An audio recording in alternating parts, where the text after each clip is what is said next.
Hello everyone, my name is Michael Schofield. Who are you voting for?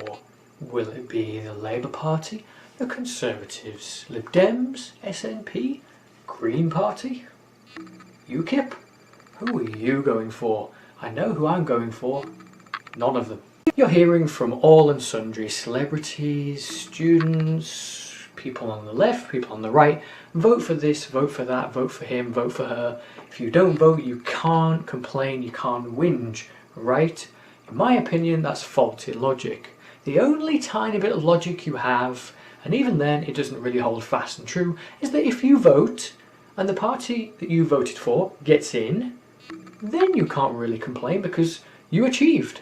If you voted for anyone else and they didn't get in, then you can say, well, I respect democracy, but my party didn't get in, so I'm righteously going to complain about everything that will now commence, including the people who don't vote, and they'll say, well, I don't like any of them, so I'm not going to be happy with any of them.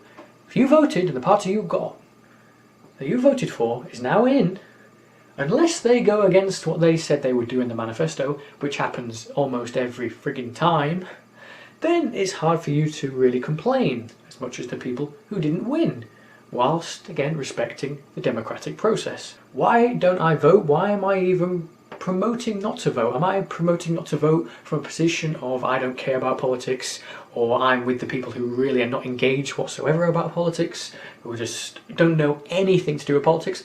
No, I am engaged with politics. I care about politics. You have to care about everyday issues if you have any form of intelligence and caring about how anything works in this world, because anything that happens in this country, the fifth biggest economy in the world, Britain, will have a knock-on effect in Europe and will have a knock-on effect in the world. Everything matters. The reason I'm against voting at this time, and have been for quite some time, is that I don't think the parties and the people and the heads of the parties are actually good enough. Call me strange, I think we should have higher standards for the people that we elect. And people say, well, no, but alright, fine, but that's a nice idealistic thing, but we need to we're for the here and now. We need to get on with these governments. And to an extent that's right, and we'll be having some people vote. And if the candidates put forward were so bad, were so heinous, you have to keep them out, which is some people's version of why we should vote, then I would vote. If there's someone so awful, the party was so awful that's going to be in government, so extreme, then I'd nail my colours to the opposite of that. That's a fair check and balance to the system. However, these aren't really particularly extreme. There are certain extreme policies here or there might really have a knock-on effect, but really compared to most of the world, the decisions that you make in these elections, they're not particularly extreme. And you can say, well, look at me and my family, and things have worked out really awfully for me. Well, okay, but there are all kinds of instances where these policies might have actually helped you. If you're in the Western world, compared to the rest of the world, you have it pretty good. You do, no matter what your situation is. You could be very unlucky with disease and all kinds of accidents, all kinds of things. You would really prefer to have a disease in this part of the world than pretty much every other part of the world, with the exception of certain Asian nations, which I think in some sectors do have it rather better than some European nations. But for the most part, they don't. So what is the solution? What would get me, someone who doesn't seem too stupid, hopefully, to vote and be properly engaged? Someone who's not just completely lost cause, but who you could get my vote. Well, I have a centrist mentality, but without actually being in the centre, in that I like both parties, both ends of the political spectrum can offer, in terms of some policies should be on the left, some should be on the right, some should be pretty moderate and down the middle. Trouble with the centre party people that we've had, centrist governments, the coalition government recently, they don't get a lot done. It's a bit like a large committee. You're endlessly talking, and there isn't even a chairman really. There's no one particularly leading. You don't know where you're going. You're not actually making any significant policies. Any policies you do make are so watered down that you will be having an effect, but not much of one. So my opinion is that we should have significant policies from both ends of the spectrum on different issues. Then you could make a video for each issue: education, NHS, crime, punishment, all the rest of it. That's That's up to the individual, whichever way they see it. Too many people are too focused on everything has to be on this side, everything has to be on that side. For me, the way I see things, a well-rounded person with well-rounded opinions, I would have thought you can see the benefits from both sides. If you just have complete anarchy, if you just have this idea of complete diversity, complete do what you like culture, there's an automatic Britishness that will just keep things going. I think that's incredibly dumbing down of actual British culture, which is about promoting a certain way of life, certain values, old style Christian, but moving gladly to a more of a secular scientific approach, which is really not respected in certain cultures that are coming to Britain. There needs to be more of a true integration, and that doesn't just mean talking with each other or even wearing similar clothes. There needs to be more of shared values, shared opinions. No, we should have different opinions. Shared values really needs to be more on the educational agenda. It has to be pushed through schools. Whatever, if people think that's awful in any way, well, sorry, you're always going to have great conflict. Otherwise, it's just natural. We're seeing it in terror attacks, but not even the terror attacks. Take terror attacks out of it. Talking about true scientific, intelligent discourse, and even just things like comedy and entertainment. How much really excellent comedy and entertainment are you getting from certain religious cultures? You're not getting an awful lot. Sorry, folks. Go check the entertainment that you enjoy. Most of it is either British or American, and they are more of an open, free version of thinking, whilst having their own particular Western world values. But that's another video. I've already made a video of that sort of thing. That's up for interpretation. Some people just like having a complete free-for-all, but they really don't. They like the idea of a free-for-all, and then when you say, oh, okay, then I'll do whatever the hell I want to do, then they say, oh no, but we have these particular values over here. People pick and choose as to what they take as open values and free speech and freedoms, and then when you try to actually exercise them in terms of having a free, animalistic, anarchical society, then they say, oh no, we're actually assigned to this. You have to think like this, you have to do this.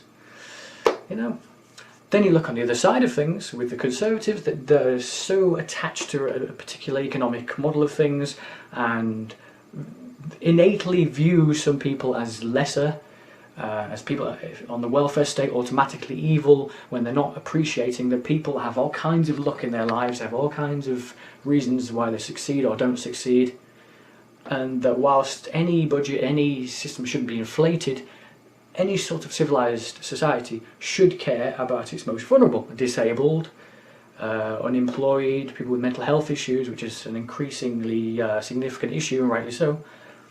The right isn't caring about that as much. It doesn't fit into their ideology. And whilst we are agents of the world we have the survival of the fittest sort of animalistic thing, there's no actual written thing that says we're all perfect and we're all equally made. We do all have different genetic makeup and all. We are so much a product of our nurture as well as our nature that we should at least try to give people a chance. We will all have all our different capabilities, talents, intelligence levels that will have a sort of natural order automatically. We don't need to further bolster that by saying some people are made for success, blue blood mentality. The sort of things that you find on the right that are repugnant should be, even if, like I said, in an animalistic, natural way, there's some sort of sense there, overall, philosophically, and for building decent civilizations, societies, it's probably not the healthiest attitude to have. That sort of thing's wrong. Get what I'm saying? You can do this for so many issues where both sides can make sense and both sides can be awful as well. So I say if you don't vote and people say, well, you should at least spoil your ballot, that'll make a difference. No.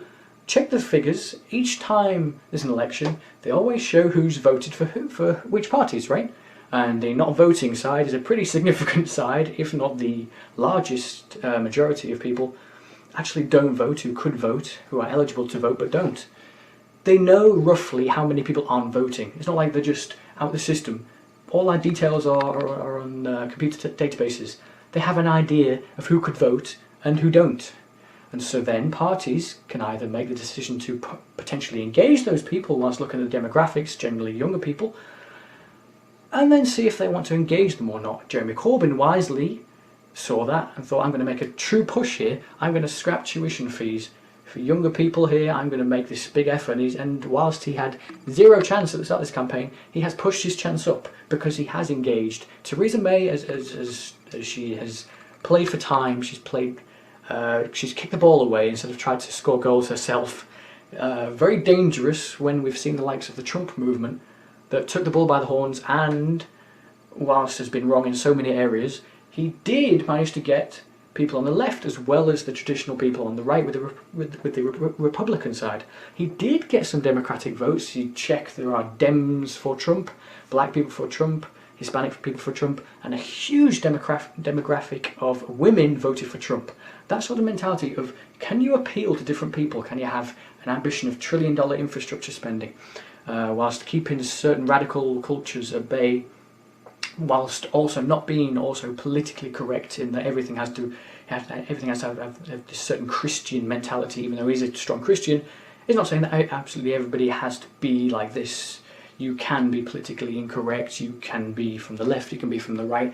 So whilst the Trump model with Donald Trump, the Burke himself, is not perfect, it's that sort of thing that an intelligent politician really could get.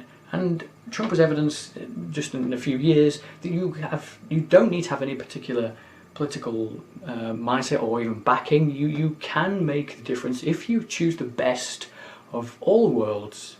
At the moment we're just with partisan lines, and we're quite partisan thinking in terms of football teams. This is all right, this is perfect, they're all evil. You get a lot of that about. And I'm sure I'll be evil for saying I'm not voting and promoting not voting. I'm not promoting to not care. I'm promoting to care and think of it from a different perspective.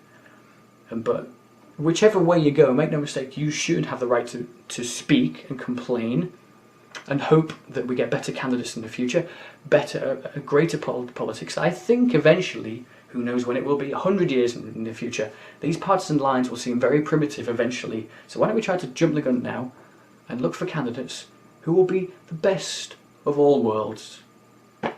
Just my opinion.